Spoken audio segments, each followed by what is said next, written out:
Hello, everyone. Welcome to Arash's World here, and we have a very special guest today, Shila Ommi. Welcome to Arash's World. Thank you so much, Arash. It's a pleasure to be here. Awesome. And how are you feeling today? Wonderful. It's a beautiful day in Los Angeles, and it's great to be with you. Great. Could you briefly introduce yourself? How would you introduce yourself in just a few words? What would you say? Oh, goodness, Arash, a few words. You don't make it Tough easy. question. Yeah. Tough question. So I am an Iranian American. I am an actor. I'm also a director. I directed a Persian film with English subtitles about an Iranian American young lady who deals with some of the curses and tensions of her culture. And so she comes into her power. I did stage work for many, many years. For about 20 years, I was touring the globe as a lead actress in Iranian theater. I worked with a brilliant writer named Hushang Tozi.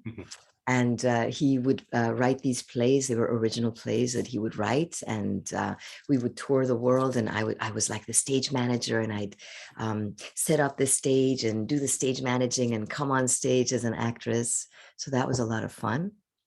I studied biological anthropology at UCLA. I've done a lot of different jobs before going full-time into acting. I was a wedding coordinator for a few years.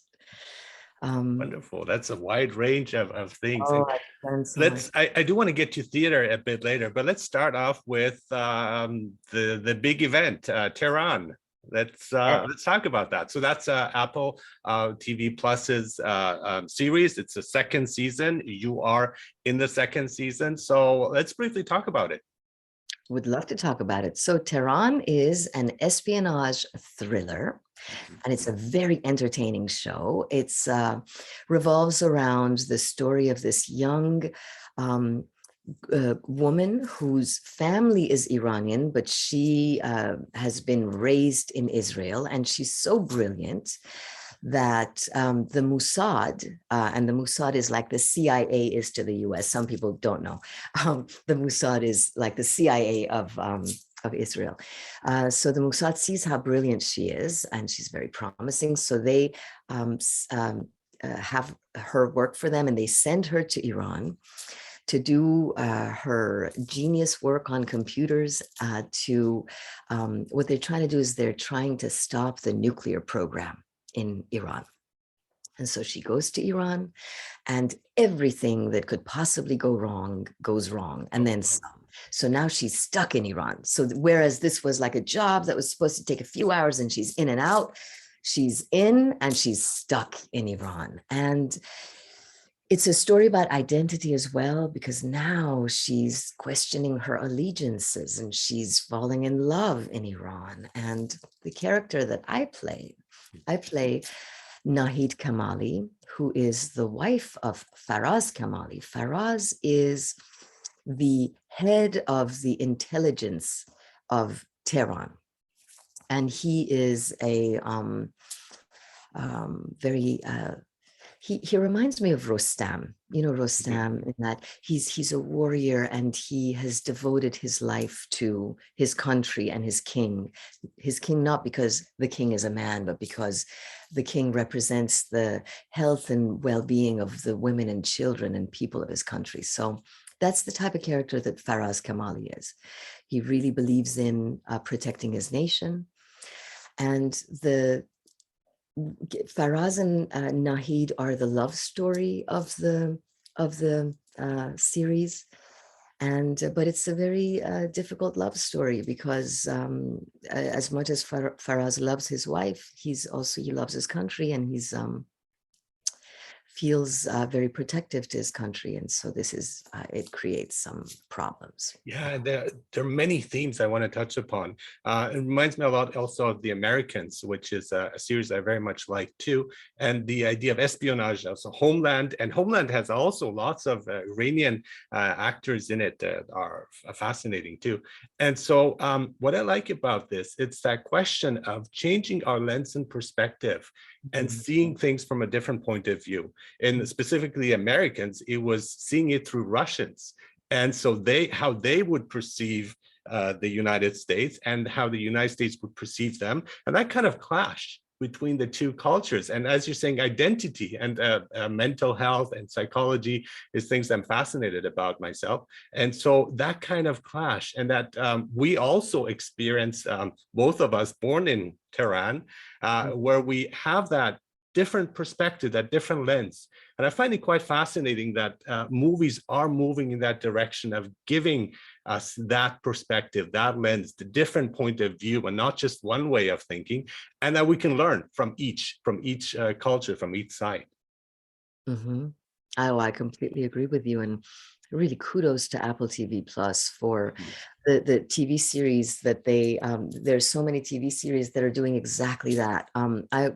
Sean Toop, who plays Faraz Kamali, he and I played on another Apple TV show called Little America, which was, it's an anthology series of immigrants who came to the US, in search of a better life. And they're all based on true stories, and it's such a sweet show. And Apple TV is just wonderful for doing that, for bringing stories that allow people to put themselves in the place of another human being from a different nationality, a different background, so that we can see, you find yourself rooting for these characters that you maybe thought you hated, or maybe you thought was the enemy, or you thought, you wouldn't like very much. And suddenly it's making the world a lot more homogeneous. That,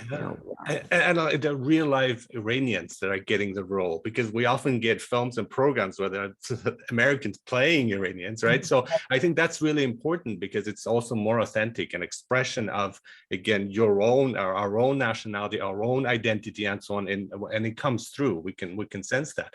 But I find espionage very interesting, because in terms of spying, you are creating somebody else. You are creating a different persona. It's like manipulation, deceit, and to an extent, acting is also a bit of that.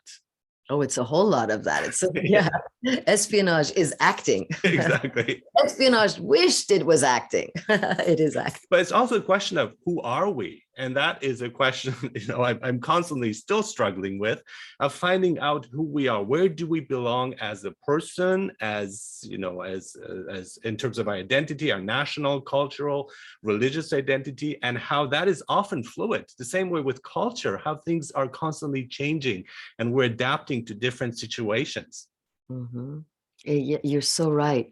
I can tell you, with the character that I play, Nahid's character, she's also very fluent in that, even though she is living in Iran, she's someone who studied abroad. So she speaks English fluently, she speaks French fluently. And but that, going back to Iran, it's because she loves her country, and she goes back to Iran to live. That's her country, and she falls in love with this man who becomes everything to her. And he's someone who actually works for the government, and Nahid is fluid enough so she has respect for her government, and especially in season 1 and 2. But at the same time, she's fluid enough to have a lot of respect for an understanding of the West. So. And then kind of openness too to these new experiences, and not going with like preconceived notions. You just kind of evolve. And I like also the fact that we're looking at people in terms of also the government. And so it's not just, when we think of Iran specifically, there is the people and there's the government. And so there's that kind of like understanding on a human level as well, on a personal level, that is often missing out. In media, we don't get that. In media, we just get, government side. But there are are real human beings struggling with various issues in their lives. And I think that's really important to that series like Tehran is focusing on that. It's one of the reasons why I agreed to do the project in the first place, because I wasn't sure I was going to. They don't let you read it all. I had no idea. I'm like, oh, what the Israelis are creating something called Tehran. And I didn't know. I didn't know how Tehran and Iranians were going to be portrayed. And it wasn't until Danny Sirkin, who's one of the creators of the show, and he's the director of all the episodes. I can't even imagine.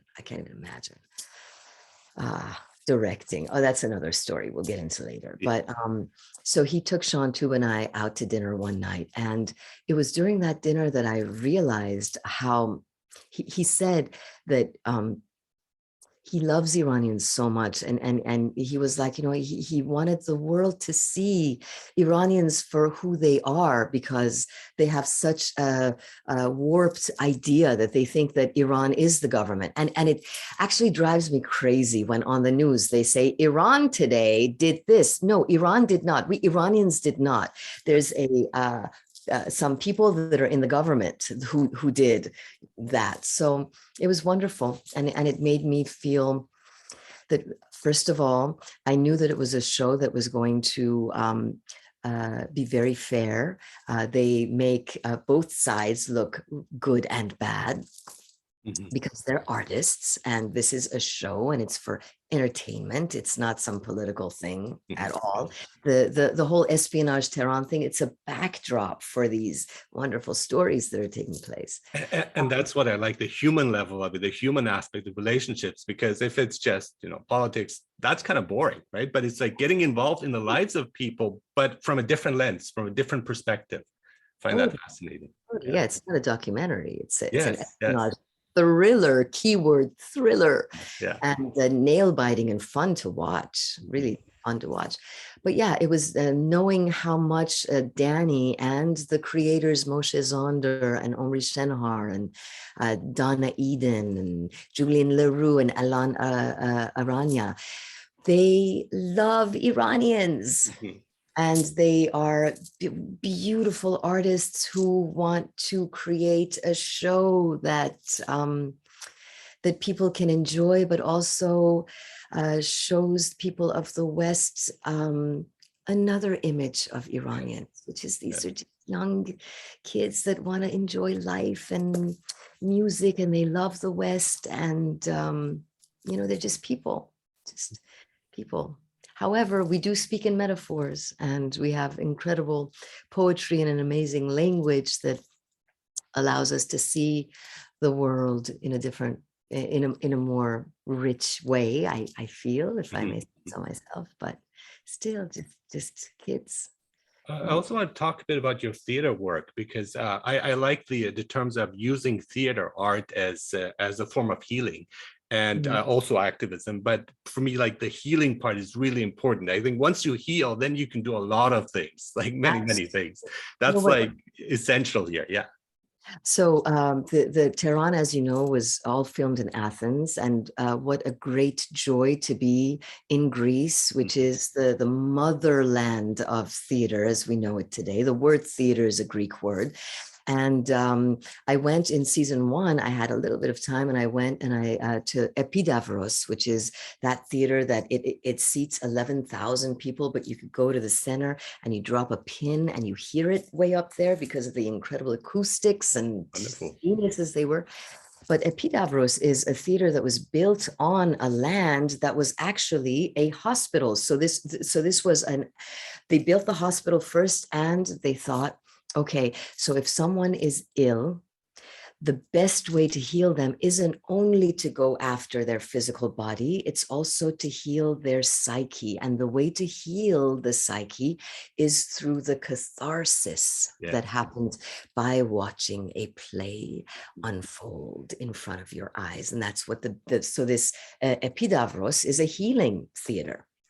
And so you're absolutely right. And another thing I wanted to say, and I love that your show deals with life coaches and healing and therapy. The idea that one of my teachers shared with me many years ago, The idea that, as you know, most of us go through life and the left brain, especially these days, is very dominant. And the left brain is telling you 2 times 2 is 4 and be careful that you don't do this. And what time is it? And are the kids okay? And oh, that car is getting too close. And, it's trying to protect you. It's trying to protect you. So it takes over. But that the right brain is the brain that your life needs to be playing. It's that part of your brain that comes out when you're playing, when you're dancing, when you're creating, love making, when you're, that right brain is really important. So as a storyteller, whether it's the writer, director, and especially as an actor, so being an actor, I'm talking about actors, we are people who have to turn off, as we're acting, the left brain and to say, thank you very much. I know my mark. I know where the camera is. I know where the audience is. Please turn off for a moment. Let my right brain take over so that when an audience is sitting and watching me, whether I'm on stage or on a film or, on a TV series, the audience can turn their left brains off. So it becomes this incredible synergy between the actors and the audience is only now watching through that brilliant right brain, which goes into the psyche, and it is very healing. Reading books is very healing as well, of course, but there's something magic that happens when you watch actors play different parts and you're watching and you're listening and you're experiencing them through your right brain.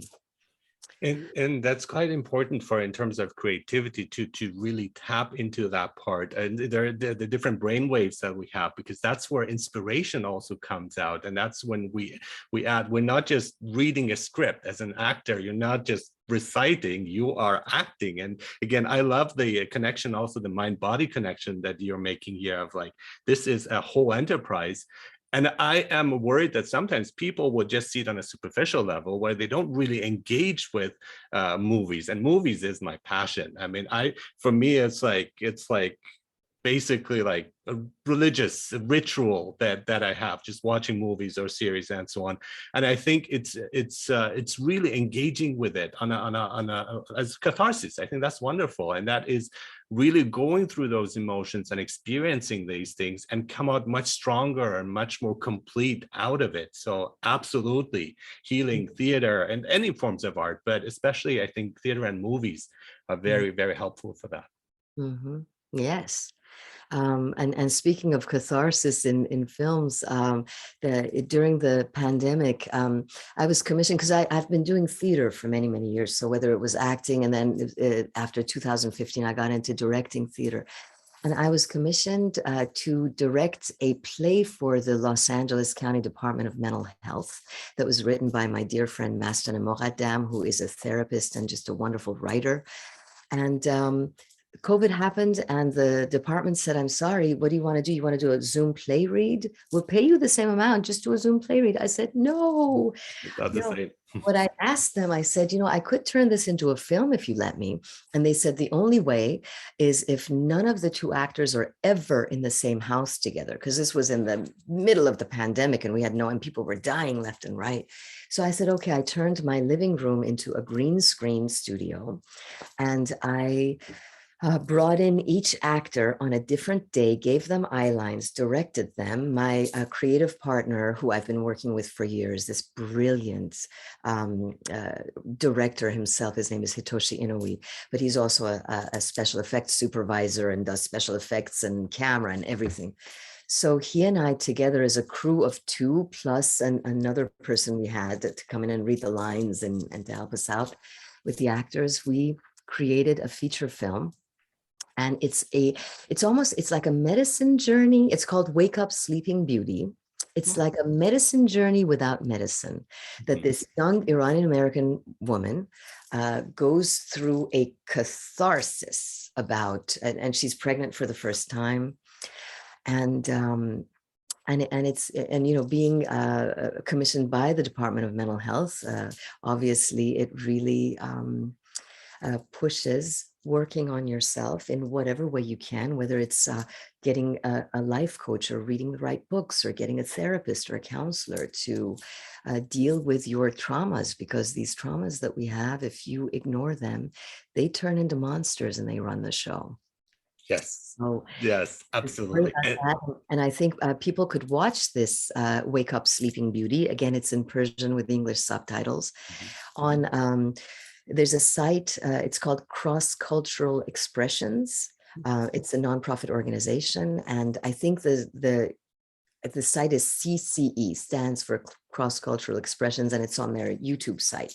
So if you're interested, you could watch the movie, and it's lovely. We've won a lot of awards for it. I won Best Director, Best Actress, Best Supporting Actress, Best Script, Best Cinematography, Best Special Effects.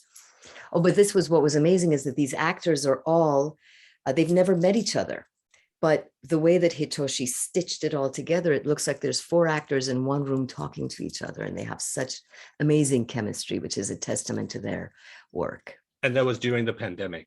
And it was during the pandemic. Okay. That's again being more creative, of trying to create, something like that. I think that's wonderful. And you've also done voiceover acting as well. So you're like doing a lot of things. Let's talk a bit about that. Oh, my son wants to get into that. So what's your experience been? Yeah. Oh, I love it. First of all, for those of you living in Los Angeles, or if you're visiting Los Angeles, the Getty Museum has a wonderful Persian exhibition, and I've done the voiceover for that. And that's happening until mid-August. So definitely shouldn't miss that. I've done voiceover. I played about 10 different characters, male characters. I played about 6 or 7 different men characters and a few female characters for a series that it's on a human rights watch in Iran. It's called the Abdul Rahman Buruman Center. And so this voiceover, it deals with the lack of it's the judicial system in Iran, and how they execute without due process. So I did a lot of voices for that. This Human Rights Watch was trying to create an animated project so that because people, as soon as people hear about executions and bad things happening, they just turn off. They don't want to see. So these cartoons are making it interesting and giving a happy ending to actual cases that had terrible endings, just to shed light on. And you also work with Maz Jobrani? I do work with. That's awesome. He's so funny. See the Persian Bachelorette on YouTube. I played the mom. Yeah, Maz is wonderful. He's a dear friend. Yeah. Oh, that's wonderful. And so I also want to talk about Iranian cinema. And so ever since the tumultuous era that happened, and horrible things and so on, but I always like to see things positively, and I think Iranian cinema is amazing. And this is not me from a biased perspective, but it is what has come out over the years has been remarkable. And how has that inspired you also to continue with acting and kind of like working with like Iranian fellow actors and directors? Iranians are just, I hope I don't sound biased, but I don't mean me. I swear I don't mean me. But these Iranian young people, they are just brilliant, such brilliant actors and writers and poets and musicians. And Iranian cinema, one of my really favorite actors in Iranian cinema is a wonderful man named Hamid Behdad, and such a brain, they're just so, I don't know what it is about Iranians. I don't know if it's the passion. There's like real passion that drives them. It's the language, it's the poetry. They're just so smart. So smart. And I don't consider myself, because I grew up here, so I'm not at all considering myself. I'm not putting myself in that. I'm talking about the Iranians that are in Iran. You talk to anyone, they're so educated. I was at a pharmacy, and the pharmacist who grew up in Iran and went to school in Iran knew all about Brecht and Sam Beckett, and they're just so, there's something about the education in Iran.